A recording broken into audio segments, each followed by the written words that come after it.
Good afternoon. I'm Karen Cozier-Phillips. C-News is live at noon. To the top of the newscast, the National Carnival Commission and the members of Pan Trinbago are at this time locked in talks on a way forward as it relates to payment owed to the steel bands. Last evening, members of Pan Trinbago said they will not play at Panorama 2017 if they do not get their money. Pan arranger Dane Gulson spoke with the media and expressed his dissatisfaction with what's taking place. Governance in, governance out. I'm talking about both Pan Trinbago and I'm talking about the government of Trinidad and Tobago. Some way, somehow have no respect for Pan when it comes to the national instrument of Trinidad and Tobago. Very disrespectful with the government. I am saying today, if we cannot get the kind of monies we need, all right, to carry and to go Panorama for 2017, all right, don't go Panorama. The groups are also upset that the first prize for Panorama champions is only $1 million. He said 10% of that is kept by Pan Trinbago and the rest is not enough to offset costs attached to playing at such an event. If you're supposed to give them $1,000 in a timely fashion, everybody does get paid, from a ranger to whoever, to the man driving the truck. But Pan men don't get nothing. The first prize in Panorama is $1 million. We have over 40 players playing in one steel orchestra, be it small, medium or large. Well, President of Pan Trinbago, Keith Diaz, laid the blame at the feet of the Prime Minister and the Minister of Culture and the Arts. This meeting is a meeting that we had tonight to talk about what is going on. The Minister don't want to have no meeting with us. All we meeting is the NCC, and we have written to the Prime Minister asking for a meeting, and we have not received a meeting. We asking for our allocation to discuss Panorama, and we have a lot of things to discuss. Right now, this is how the Pan men feel, and that's how it is. But that's what they're saying. You hear they saying that? You hear what they're saying? To other news now, Balgobin Ramdeen, a former member of Parliament for Caroni and the last surviving member of the former Democratic Labour Party, has died. C-News understands he passed away peacefully in London at 94 years old. Ramdeen was the father of Catholic Chairman for Social Justice, Leela Ramdeen. He was also the cousin of the late leader of the opposition, Stephen Maharaj, and great-uncle to former Minister Devant Maharaj. He served as member of the House of Representatives in the first independent parliament. Mr. Ramdeen is also a barrister, author, and former MP by profession. One of his famous writings is entitled Cassandra. And his grandnephew, former Minister Devant Maharaj, fondly remembers his relationship with Mr. Ramdeen. Speaking with C-News, he said that he got to know him through the research they carried out on their family roots. I've known Balgobin for a number of years. In fact, we both worked along with other family members to trace our common ancestry, and I got to know him pretty well. And then he was also a writer in his heyday under the pen name of Cassandra. As you know, I was a columnist for one of the daily papers here for over 10 years, and so we had a lot of time talking on the phone in person. I got close with him, and his wealth of information, little backroom stories in Parliament with Eric Williams and Simbunat Kapildew, one leader of the opposition, Stephen Maharaj, are all interesting tales that you can't read or find out about in any book. I think we have lost a really wealth of information in the passing of Balgobin Ramdeen. In some crime news now, 2 men were caught on tape attempting to rob the Chow Yum supermarket in Ste Madeleine. Reports say on Wednesday afternoon, 2 men walked into the business and walked up to the cashier's counter. The video shows one of the men bending over the counter and grabbing what appeared to be cash, while the other man was waving what looked like a gun. The hunt is now on for the 2 suspects. In April, Police Constable Anson Benjamin was shot in the head in the same establishment. He died 4 days later. His murder remains unsolved. You're watching the C-News Live report at noon. Remember, you can keep up to date with all the latest news on our website at ctvtt.com, or you can check out our Facebook and Twitter pages at C-News Live. To some other crime news now, police and a man engaged in a shootout in La Hoqueta last night. However, no one was injured and the suspect got away. But police officers were able to find and seize one Glock 19 pistol with several rounds of assorted ammunition, one extended magazine, 3 normal magazines, ammunition including 9mm, 40mm and 45mm, and a quantity of marijuana estimated street value $30,000. Police said this took place when they received a wireless transmission of a man armed with a firearm in Phase 2 La Hocata. They said while proceeding along Art de Coteau, a suspect known to them as he was wanted for a recent murder in La Hocata and outstanding warrants, was observed standing along the roadway. Police said they brought the vehicle to a stop and challenged the suspect, who drew a firearm from his waist and fired 2 shots in their direction. Officers returned fire, but the suspect ran through a track. Checks were made in the area, but the man was not found. A Claxton Bay man has been charged with possession of a firearm and ammunition. Reports say officers of the St. Margaret's police station received information that an armed man was seen on Hilltop Avenue, Claxton Bay, at about 3 p.m. yesterday. They say they went to the area and found 28-year-old Tony Jeffrey with a pistol on his waist. He also had in his possession 1 magazine and 6 rounds of .40 ammunition.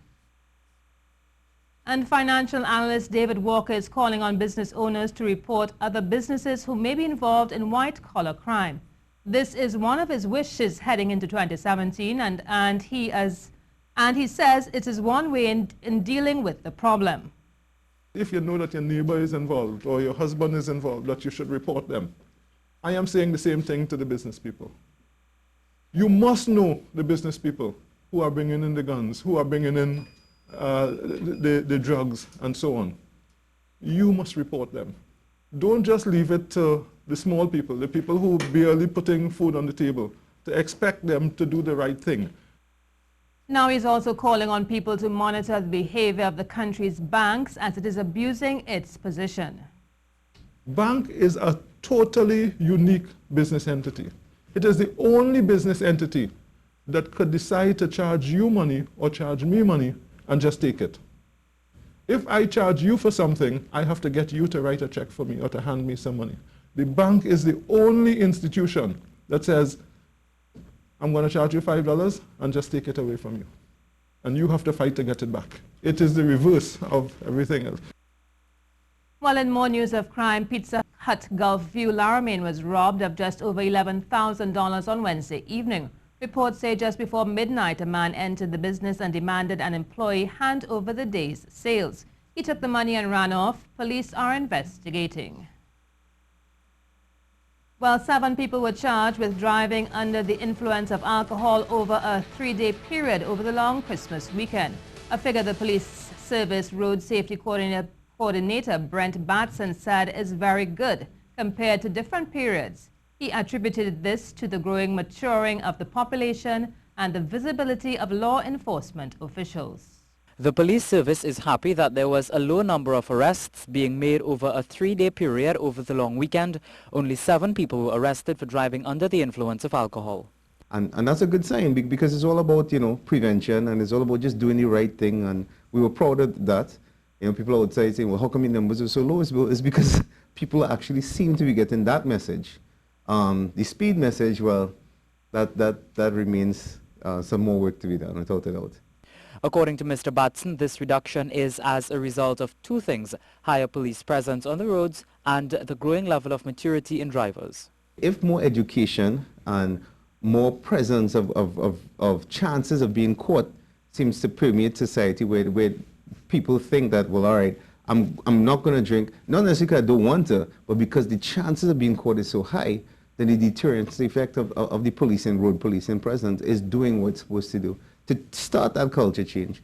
And those are the discussions that we want people to have, Is it really worth it? No, it's not. There's no ticket.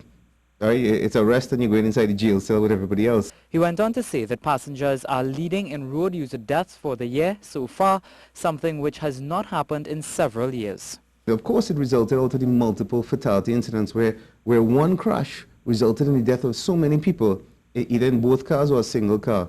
And hence the reason, again, where passengers have that right to intervene with regards to using the road safely and being driven safely.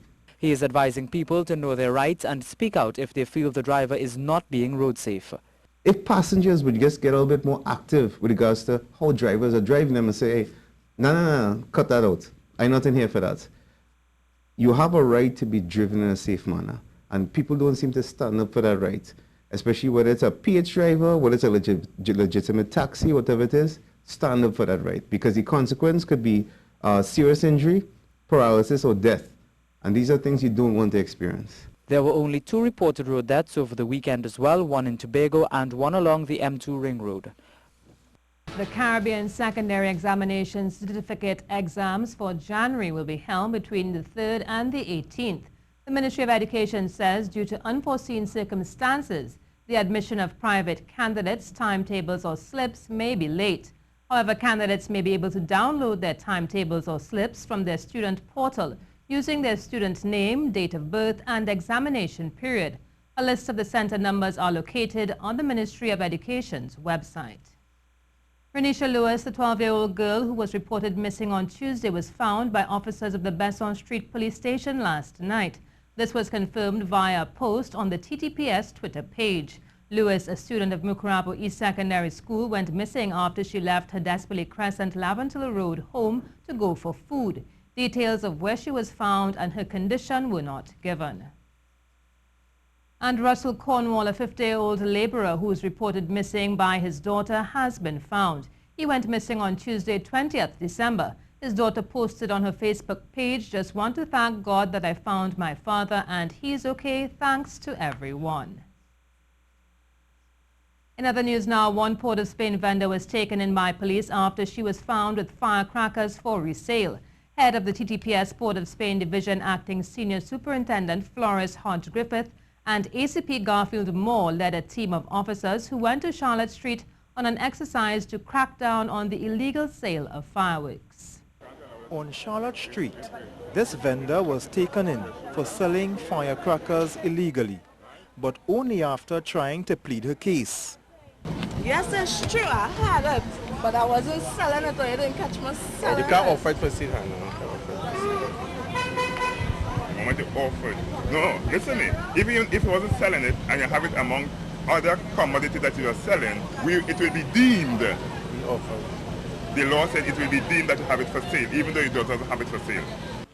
Let's go back to 20 minutes earlier, when head of the TTPS Port of Spain Division, Flores Hodge Griffith, said it's her intention to stop all illegal sales of firecrackers. So what we're going to be doing is sensitizing vendors who may be inclined to sell fireworks illegally. That is a zero tolerance in this Port of Spain capital city. Zero tolerance. If you're held with selling firearms illegally, you'll be prosecuted. The senior superintendent, along with ACP Garfield Moore and other officers, walked from the corner of Charlotte Street and Independence Square North to Queen and the Charlotte Streets. Along the way, another vendor asserted the laws need to be amended to deal with fireworks in a holistic way. Because I can go spend $4,000 and make a big bomb in the back of my house. And you can do that. You will have to deal with that situation. If I am buying $4,000 in fireworks, I need a permit. So same way I can buy alcohol, and I need a permit to transport it. Otherwise, if you see me buy this alcohol, give me a permit. However, the officers explained that vendors were allowed to sell firecrackers if they have permits, as the permits will ensure they would have met certain safety guidelines. Melba Boxell, who works closely with the vendors, is supporting the police on their exercise. We have illegal vendors, we have a problem. And the illegal vendors is who bring out all these illegal vendors on this side here. And they are responsible for the firecrackers. According to the Constitution, under the Explosive Act, anyone who contravenes the law as it pertains to the illegal sale of fireworks will be fined $1,000. Ian Wayson for C News.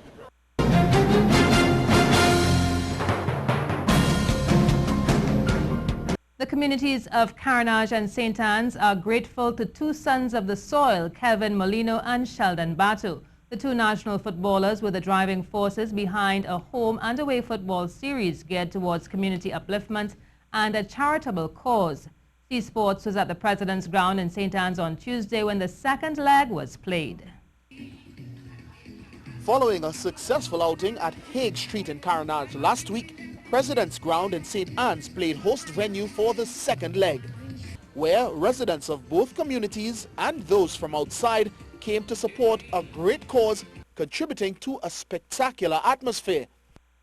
On the field of play, St. Anne's held the advantage after winning the first leg 3-2, and the aggregate score was increased when Javon Morris unleashed a rocket early in the first period.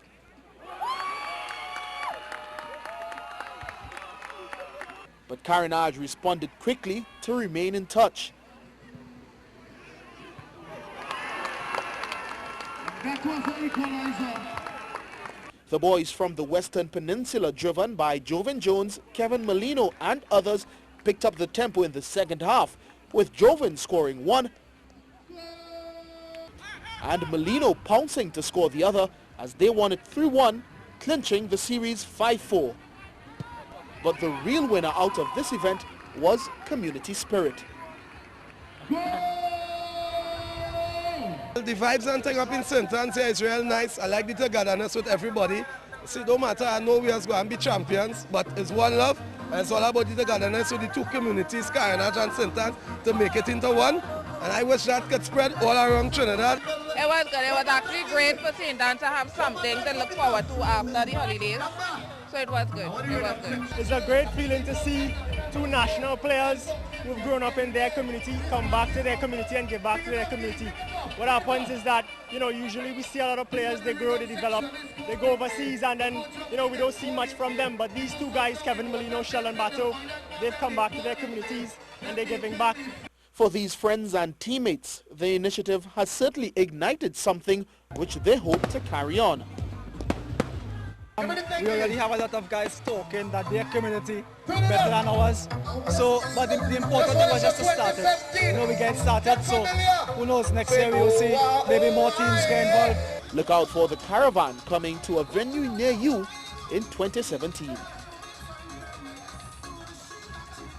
And that brings us to the end of the CNews Report at noon. I'm Karen Koze-Phillip. Do have a good afternoon.